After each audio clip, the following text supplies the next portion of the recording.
کوشش وکړئ چې چا سره مو ورانه وي هغه سره په خلاص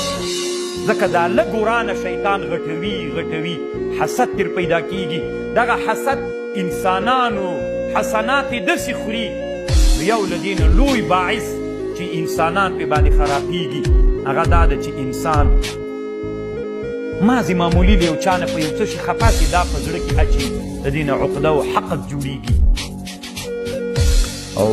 کله کله انسانان داسې انسانان هم الله پیدا کړي وي خبیث النفس انسان ورته وایي یو خدا وي خبیث النفس انسان هغه ته ویل کېږي دا مرتبه داسې مرتبې ته رسېدلې وي کله چې دی مجلس کې ناست وي چې هر څوک یاد کړي که په ښه یاد کړي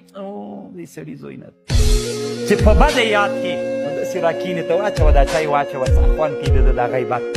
ټول عمر الله عز وجل ده نه داسې سړی جوړ کړی الله دې مونږ خبیث النفس انسانان نه ګرځي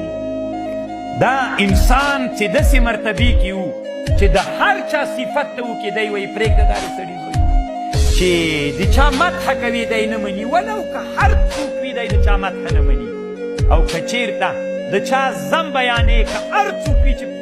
بس دی مټې رابړ وي ته واچوه دا چای د نقل را نږدې کړه چې څه خوند کوي نو دا خبیث النفس انسان د الله دې مونږ له دې نه وساتي